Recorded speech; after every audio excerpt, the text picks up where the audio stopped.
Hi, I'm Maggie Taylor, and I'm here in Telluride, Colorado for the show Doorways of Ominous Portent at Slate Gray Gallery. I have been in Telluride a lot of times over the years, maybe 20 or 25 years, for shows or just for hiking and relaxation. Sometimes I photograph here, sometimes I don't. But one year they wanted to use my image called Now What for the poster for the Mountain Film Festival. And I came out there and visited at that time, and it snowed, even though it was May. And I was riding up and down on the gondola and took some really great background shots that are looking up the valley with snow in the background. And I've used those a number of times, but nobody else would really know that it's Telluride, but I know that it's Telluride. I'm kind of fascinated by old mines and artifacts from the mining era here. Over the years, I've spent some time also in the Aspen area teaching workshops, and I've been to Leadville a number of times into the antique stores. So I actually have a number of old pieces of glass in my work that are from Colorado. Not sure exactly where they're from, but they're little bits and pieces of the 19th century, I guess, in Colorado. I collect a lot of antique photographs. I collect things that are approximately from 1840 to 1880. Most of them are either daguerreotypes that are on polished silver and they're one of a kind, or they're tintypes on metal, or they're ambrotypes on glass. For the most part, I really don't know who the people are, and I'm looking for something that just visually connects me to them. There's just something about them that I find really compelling and intriguing to me, and I want to be able to retell their story or recycle them into a new story in some way.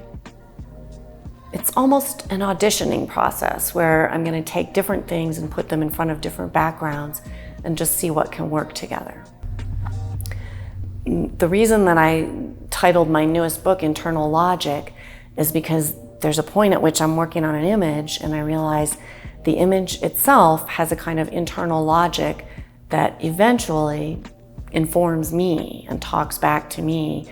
And then it suddenly makes sense, like, why is this rhinoceros sitting on a globe with a carrot and a stick? And in the beginning, believe me, it looked nothing like that for a long time.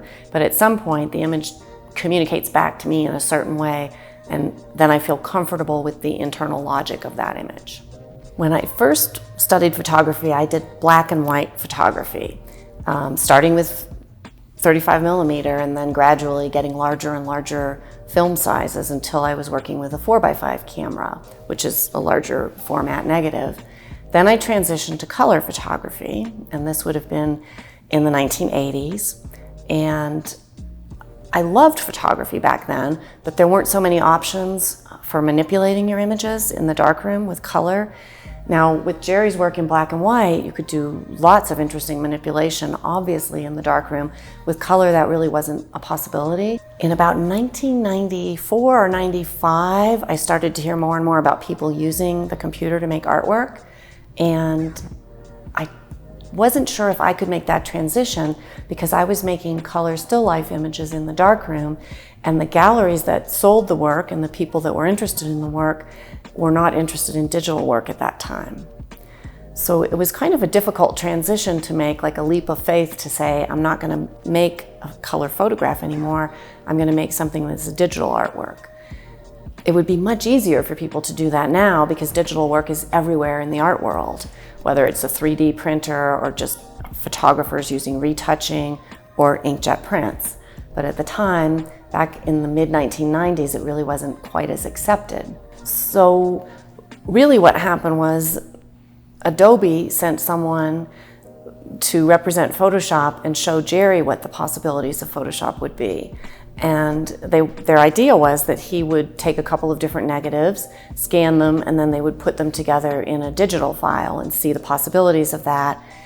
As it happened, we couldn't do everything in the one weekend as it was planned, and the person, George Jardine from Adobe, had to leave and come back in a couple of weeks. And in the course of that, say 2 or 3 weeks before he came back, we were left with a computer that was operational and was better than any computer we had ever had at the time. I think it was like a Mac 2 LC or something like that, and it had Photoshop on it. and a scanner. So the manual for Photoshop at that time was really slim, like maybe 50 pages or something.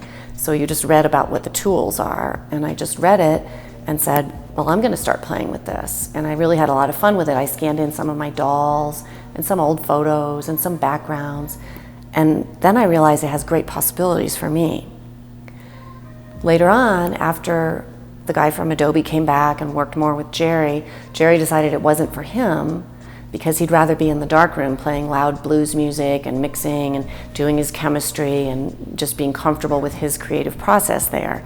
Because you really need to get beyond the point where you're thinking about, how am I going to do this? You need to just know in your bones how you're going to do it and move ahead with your creative process.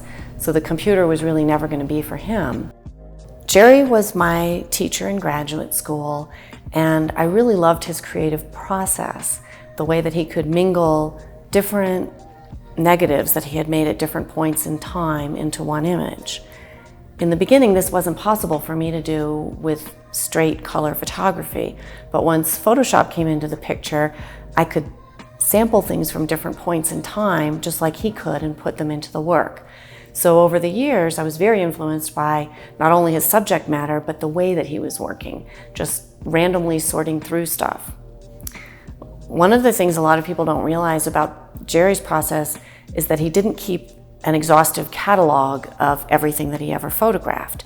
Instead, he had a room with contact sheets just scattered all over countertops, and he could come and randomly go through and say, today this waterfall looks interesting, or this forest pathway looks interesting, and maybe I'll try this person in that image. But he was just visually casting his eye over the countertop and looking for stuff to play with. So that's really my role model in working, and that's very formative in the way that I work, is to see the way that Jerry worked with things.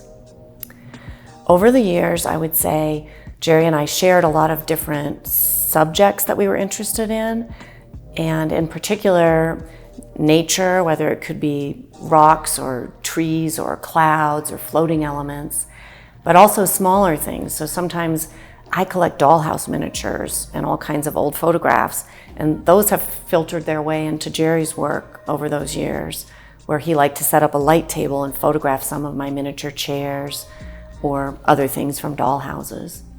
And in the very beginning of my digital work, I scanned some of Jerry's images to use as backgrounds for things. So we kind of shared and cross-pollinated ideas in that way. I think there's a really strange reason that I live in the South. And this is an odd thing to mention, but I live in North Florida, and I've grown up going to high school in Virginia and living in the South basically my whole adult life. And there's something about the South that is a real mishmash, a mixture of all different eras of history and storytelling, and I'm kind of fascinated by that. So it doesn't feel at all odd for me to take a photograph from the 1850s and mix it with something from the early 2000s and a lot of other things in between. And I couldn't do it without the current technology. I suppose if I didn't have Photoshop and a computer, I might have to resort to writing in order to tell these kinds of stories.